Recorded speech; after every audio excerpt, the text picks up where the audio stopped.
sabi ko sa post ko, yung ombudsman, nung Abril pa lang sinasabi na naghanda na ng plunder charges laban kay Senator Cheese Escudero kasama ni former Speaker Martin Romualdez. Makakasuhan pa ba si Senator Cheese Escudero na lumipat na sa Mayorya? Makukulong pa ba siya?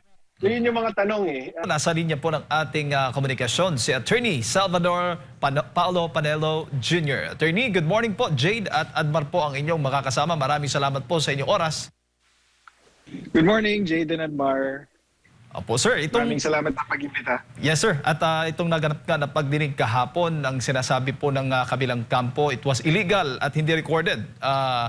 Bogus pa nga. May nagsabing bogus pa daw yung naging investigasyon ng Blue Ribbon Committee kahapon sa panguna ni Senator Rodante Marcoleta at SP Alan Peter Cayetano, iba pang mga majority senators. Yeah, ang punot dulo nito, Jade, is tama yung sinasabi nila, kunyari nila Senator Erwin Tulfo, kung tama yung pagka-takeover nila sa mayorya ng Senado noong June 3, nung the day before yung Senate Blue Ribbon Committee hearing kahapon. So may katwiran sila kung legal yung ginawa nilang pag-designate kunyari kay Senator Sherwin Gatchalian bilang Senate President pro tempore at bilang acting president, at sa pagka-deklara nila na vacant yung mga chairmanships ng Senate Committee. Pero sa aking pananaw, hindi po naging legal yung proseso na yon, kaya yung pagtuloy ng Senate Blue Ribbon Committee kahapon sa ilalim ng chairperson na si Senator Pia Cayetano at vice chairperson na si Senator Dante Marcoleta, ang tingin ko naman doon, meron silang katwiran na ituloy. Kasi para sa kanila, sila ang nananatiling mayorya ng Senado. Si Senate President Alan Peter Cayetano ay nananatiling Senate President at yung chairmanships, ganun pa rin, hindi napalitan ng June 3. Alam naman po natin na kilala po at binabash po ngayon itong si Senator Erwin Tulfo dahil po sa kanyang naging pahayag noong una na bend the law. Itong mga naganap pa, ganun din ho ba ang tingin po ninyo at dating?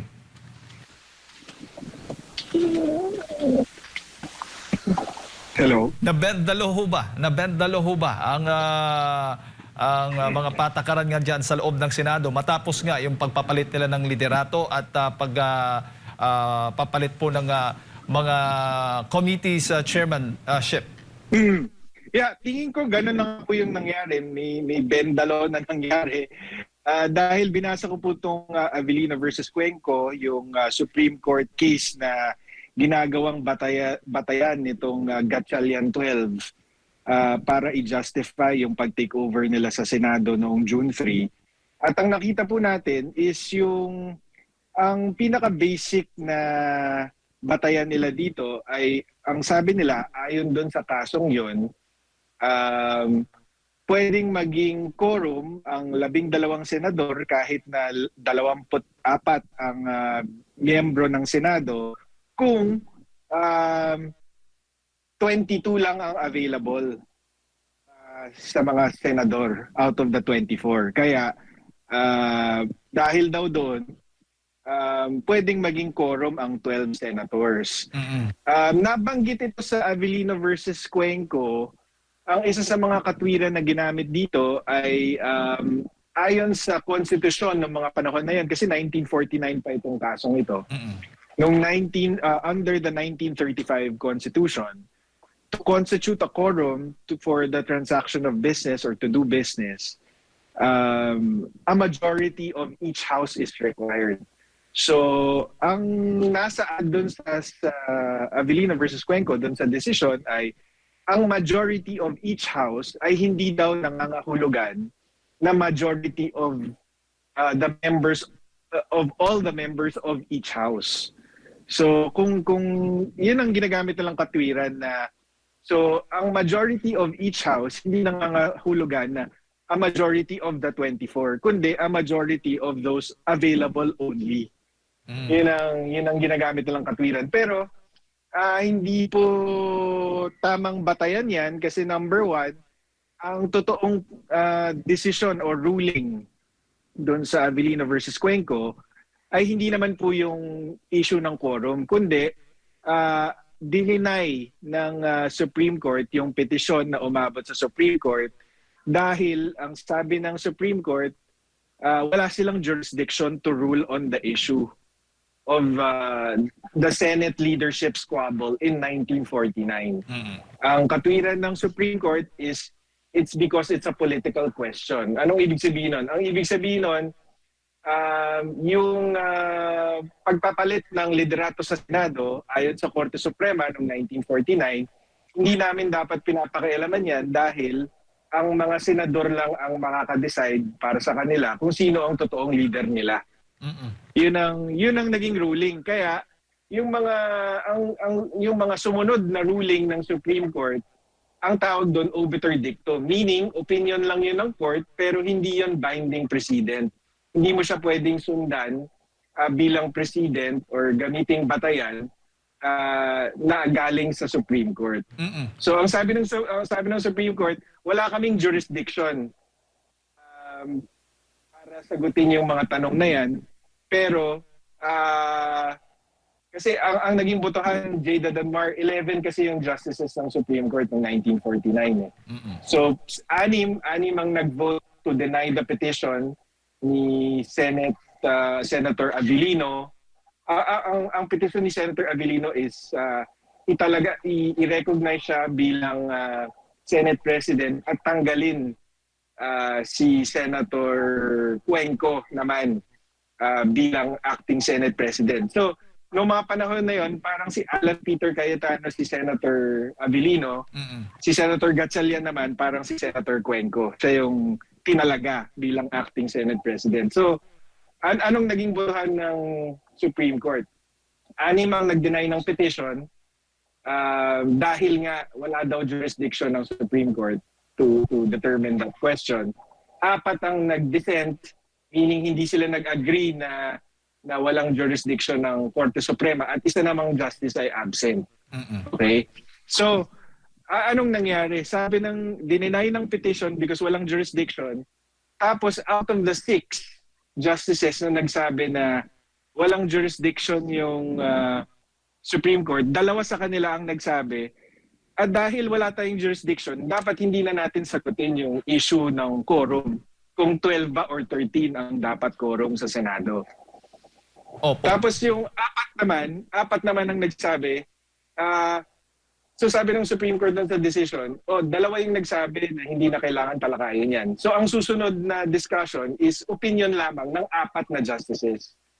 So doon lumabas na yung 4 na justices ang nagsasabi, dahil 2 senador out of the 22 ay nasa US at yung isa naman nasa ospital, pwedeng bilangin yung 22 as yung parang denominator at ang 12 pwede maging quorum ng 22.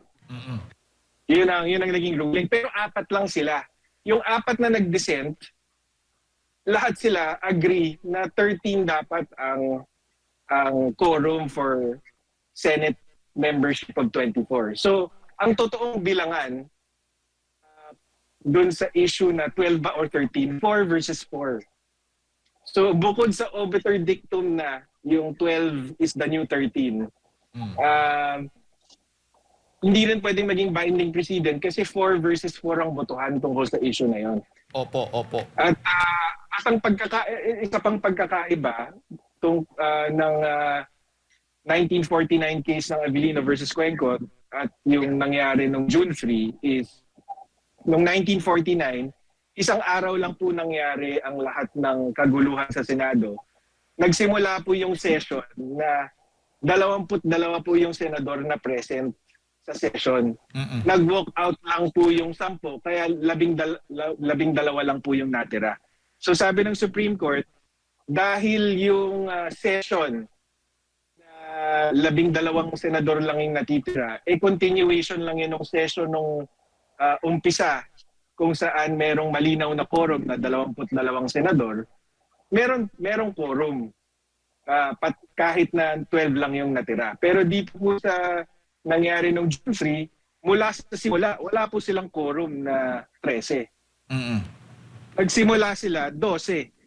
Hindi po pwedeng gamitin na basehan yung Avellino versus Cuenco. At saka, isa pa ho, ito siguro yung pinaka matibay na basehan laban doon sa Avellino versus Cuenco. Yung Senate rules po mismo, Rule 2, Section 2 ng Rules of the Senate, nakalagay po doon na all officers shall be elected by a majority vote of all its members. So, paso na po yung Avellino versus Cuenco kasi ayon po sa konstitusyon, meron pong malawak na kapangyarihan ng Senado para gumawa ng sarili nitong rules of procedure. So kapag sinabi po ng rules of the Senate na ang majority ay kinakailangan na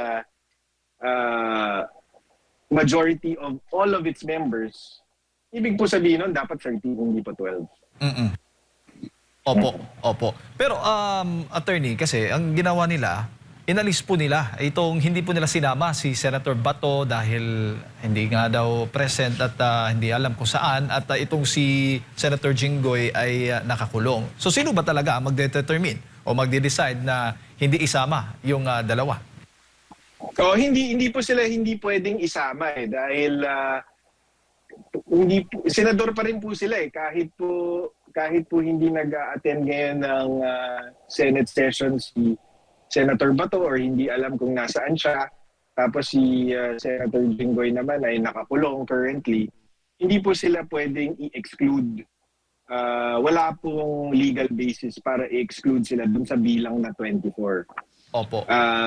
Tapos yun nga po, yung basihan na ginagamit nila, yung Avellino versus Cuenco, kung babasahin niyo po ng maigi yan, at hindi, ang problema po kasi nung ginamit po yung Avellino versus Cuenco, halos immediately naglabas yung mga mainstream media ng summary ng Avellino versus Cuenco.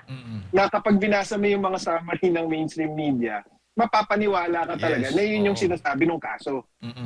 Pero kapag binasa nyo yung Avellino versus Cuenco ng buo, doon nyo po makikita na hindi naman po yun ang sinabi ng ruling ng Supreme Court doon. At saka, kung nabanggit man na 12 is a valid quorum for 24, hindi po yun majority opinion ng Supreme Court ng mga panahon na yun. At yun nga po, as explained earlier, may mga pagkakaiba doon sa situation ng 1949 at itong sa 2026. Ang problema ngayon, attorney, ay kinikilala po ng palasyo yung bagong liderato ngayon ng Senado. Inaasahan na po natin yun. Pati nga ang House of Representatives, kinikilala po si Senator Gatchalian bilang acting Senate President. Hindi na po nakapagtataka yan dahil yun naman po talaga yung labanan, di ba? Yung mga kalaban ng Malacanang, yung mga senador na hindi sunod-sunuran sa Malacanang at yung mga sunod-sunuran sa Malacanang. So natural lang po yun na kahit na mahina ang legal na basehan na ginamit para mag-take over ng Senado, talagang kikilalanin niya ng Malacanang dahil yun nga po ang gusto ng Malacanang is ma-control nila yung Senado. At sa panig naman po ng ni SP Cayetano, dapat po bang maging palaban po siya dito sa issue na ito? Opo, kasi nasa tama po siya Pero ang tingin ko, nabasa ko kahapon na meron pong balak yung PDP laban na idulog po itong issue na to sa Supreme Court. Sa akin pong pananaw, dapat hindi po magpadalos-dalos na tumakbo ng Supreme Court dahil kapag kahit nasa tama ang kampo nila Senate President Alan Peter Cayetano, meron pong mga nuances or technicalities na ma-encounter sila pag sila ang nag-file sa Korte Suprema. Unang-una, kapag ikaw ang nag-file sa Korte Suprema, ang burden of proof para patunayan na illegal yung ginawa nung kabilang kampo is nasa inyo. Bale, mas mabigat yung burden na ipapataw ng Korte Suprema doon sa mga petitioner laban doon sa respondent. Lalo na't merong presumption of regularity in the exercise of official duties. Diba? Tapos pangalawa, kapag nag-file ka ng petition sa Supreme Court, para sabihin na ikaw ang tunay na Senate President, kayo ang tunay na mayorya, parang rene-recognize mo na naalis na kayo sa pwesto. 'Di ba? So ang mangyayari diyan, parang lang yan din doon sa tagal ng aksyon ng Supreme Court doon sa habeas corpus petition. Habang walang aksyon yung Korte Suprema, ang lumalabas parang legal yung ginagawa ng respondents. Kaya yun, para sa akin hindi dapat minamadali na tatakbo agad sa Supreme Court. Ang pinakamainam na gawin dito is i-assert yung karapatan ng kampo ni Senator Alan Peter Cayetano na magpatuloy bilang mayorya at magpatuloy bilang mga chairman ng mga committee. Tapos, ang pinakamaganda is maghanap ng mapipitas galing sa Gatchalian Block para mabalik yung 13 sa kampo nila. Yun ang pinaka mainam doon para matapos na lahat ng question.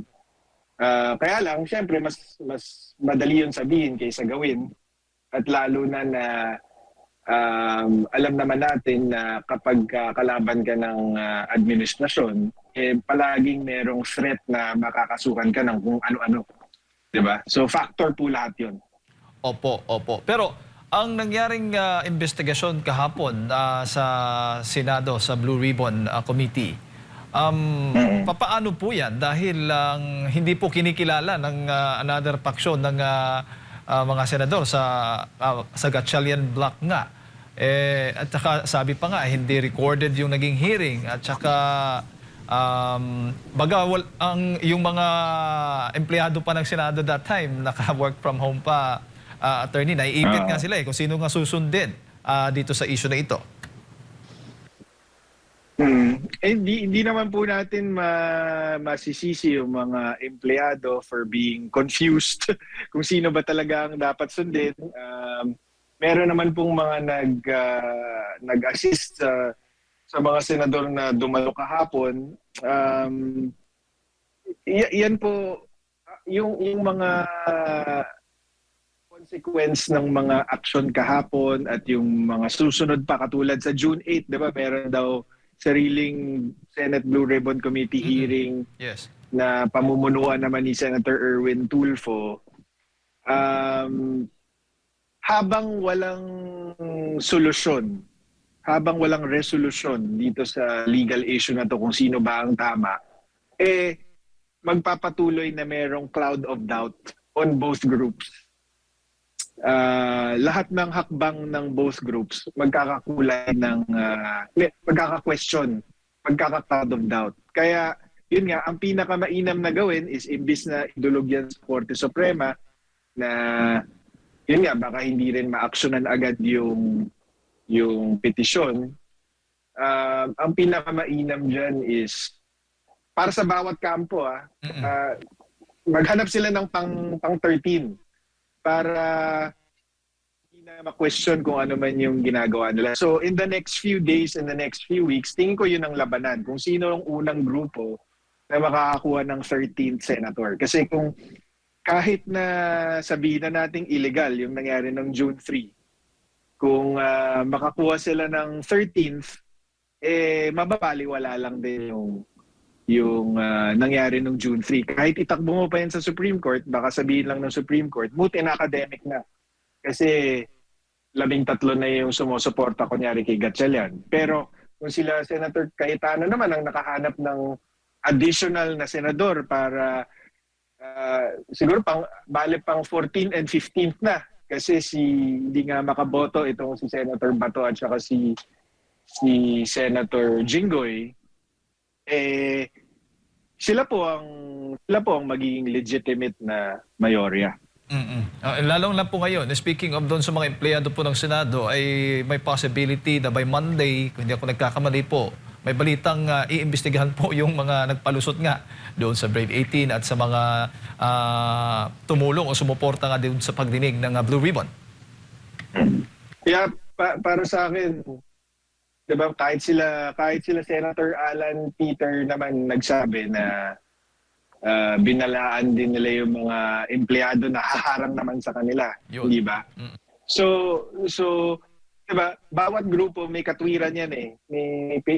Meron silang basihan doon sa mga aksyon nila. Pero again, hangga't hindi nare-resolba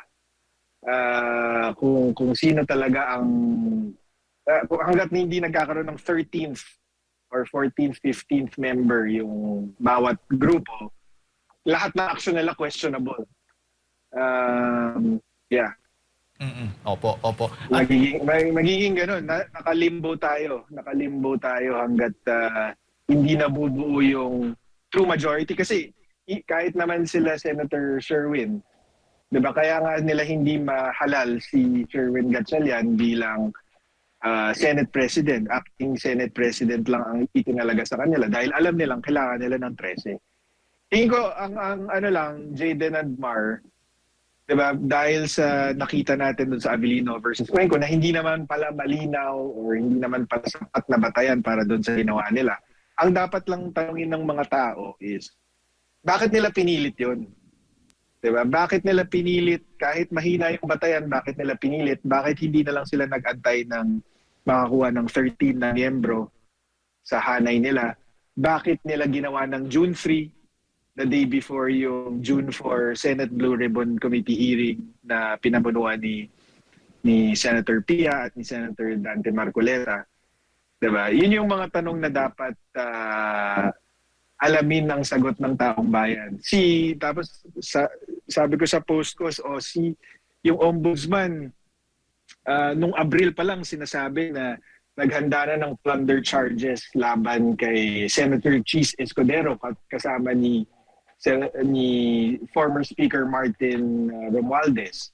Makakasuhan pa ba si Senator Chis Escudero na lumipat na sa mayorya? Makukulong pa ba siya? So yun yung mga tanong eh. Yung legal issue at hindi yan mareresolve hanggat makumpleto yung true majority of at least 13 on either side. Pero para sa taong bayan, yun ang dapat mga tanungin para kung kinakailangan gumawa ng aksyon ng tao, 'di ba? Alam nila kung bakit nangyayari itong mga ito sa Senado. Actually, kung maalala mo, attorney, nung 3 araw nga na walang sesyon at panay po yung live stream ni SP Alan Peter Cayetano, ay nasabi na rin niya na talagang may gagawin po yung nasa minorya na pagpapalit ng mga chairmanships doon sa mga committee, which is nangyari na nga. Itong nangyaring palit liderato at nais o plano daw talagang pigilan itong Blue Ribbon Committee hearing nila kahapon, which is nakita natin na may mga issue nga ng mga pagharap. Andun nga mismo yung SILG, John Vic Remulla, nakita po natin yung tulakan, no? Nangyari po sa pagitan nila ni Senator Robin Padilla at ni SILG Remulla, attorney. Ano naman masasabi mo doon? Kaya, malinaw naman talaga na, yun nga eh, dahil doon lang sa timing eh, kahit hindi na natin even if we give Secretary John Vic the benefit of the doubt na naglalakad lang daw siya pa uwi, 'di ba? Hindi niya pinipigilan sila Senator Robin at Senator Pia na pumasok ng Senado. Kahit wala po 'yun eh, yung timing lang nung Senate takeover. Kasuspe-suspecha na kasi pwede naman po nilang gawin 'yon later on eh. 'Di ba? Kung wala silang kinakatakutan or kung kagaya ng karamihan ng Pilipino, gusto nilang marinig yung gustong sabihin nitong 18 Marines. Diba? Never mind kung totoo or hindi eh. Kaya nga magkakahiring para sukatin eh. Kung totoo yung sinasabi nila or hindi. Pero yung hindi pa sila nagsasalita or hindi pa nasusubukan yung kredibilidad nila, ay pinipigilan mo na sila. anong pong sinasabi nun tungkol sa kanila? Hindi po ba? So, mabuti na lang na kahit na may mga hakbang para pigilan sila, kahit papaano, naisulong na ituloy naman yung hearing kahapon. So, hindi naman naging successful yung pagtatakip nitong Gatchalian 12. Ngayon, I think it's a fair question, kasi may mga tanong bakit daw yung ibang mga pinangalanan na senador noon ng 18 Marines hindi nasama sa hearing kahapon. So fair question 'yun, pero dapat kasi I guess lalabas 'yun sa Monday. 'Di ba? Kaya ako, para sa akin bilang Pilipino, ako gusto lang malaman yung totoo, 'di ba? So kahit na para sa akin bilang abogado, mas kinikilala ko yung grupo ni Senator Alan Peter Cayetano, interesado din akong malaman kung anong mangyayari sa Lunes. Opo. Kasi kung katotohanan lang naman ang gusto nating malaman, 'di ba? Gusto ko rin masubukan yung 18 Marines na ang kaharap naman nila yung mga mga halatang galit sa kanila or may mga intensyong masama laban sa kanila dahil yung chairman mismo ng Senate Blue Ribbon Committee ng kampo ni Senator Gatchalian, napangalanan ng 18 Marines, di ba? So, magandang makita sa Lunes kung ano yung magiging daloy ng talakayan dahil naimbitahan daw sila ulit nitong grupo naman ni Senator Tulfo. Pero personally, kayo po, attorney, kung tatanungin, dapat ding pumunta ba itong mga 18 Marines doon sa hearing ni Senator Erwin Tulfo on Monday? Alam mo, kung ako bilang Pilipino lang, gusto ko pumunta sila dahil kung totoo naman yung sinasabi nila, maipapakita naman nila yung na totoo yung sinasabi nila kahit anong panghaharas yung gawin sa kanila ng mga senador. Pero that's easier said than done eh. Diba syempre pag pumasok ka sa Lions Den at ang kaharap mo puro senador na pwede kang putulin anytime, diba? Pwede kang bastusin, pwede kang pahiyain, pwede kang takutin, diba? Pwede kang i-contempt kung hindi nila gusto yung sagot mo, 'di ba? Mahirap 'yun. Kaya kung ako yung so bilang Pilipino, ako gusto ko silang pumunta, pero kung bilang abogado nila, ako magdadalawang isip ako kung papadala ko sila doon. Anyway naman, meron namang legal basis kung bakit hindi dapat kilalanin naman itong Senate Blue Ribbon Committee ni Senator Erwin Tulfo. So yun ang dapat pag-isipan ni Attorney Baligod. Yeah. Opo. Siguro, attorney, yung huling mensahe mo na lang para sa ating mga kababayan nanonood po, nakikinig sa mga oras na ito. Napakagulo po ng politika, napakagulo po ng gobyerno natin ngayon. Kaya sana ay magtiyag lang tayo at wag tayong basta maniniwala, lalo na sa mainstream media, kasi parang masyado silang bilib sa mga opinion ng mga former law deans, IBP at mga legal expert ko na sinasabi na valid daw yung nangyari noong June 3. Pero yun nga po, kung aaralin niyo pong mabuti at kaya pong gawin to ng kahit sinong abogado, kung aaralin po nila ng mabuti yung Abilino versus Cuenco at yung ibang mahalagang provision ng konstitusyon at rules ng Senate, makikita po nila na hindi po matibay na batayan yung Abilino versus Cuenco doon sa ginawa ng Gatchalian 12 noong June 3. So, ulitin ko lang po, diba, may legal issue na po yan, wala na po tayong magagawa dyan.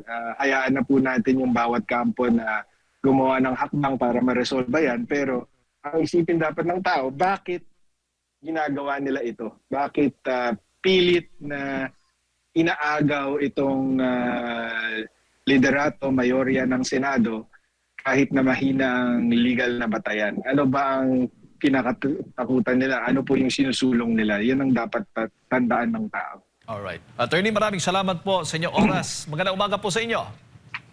Thank you. Good morning. Ayun po mga kababayan, si Attorney Salvador Paulo Panelo Jr., Managing Partner po ng Panelo Law Office.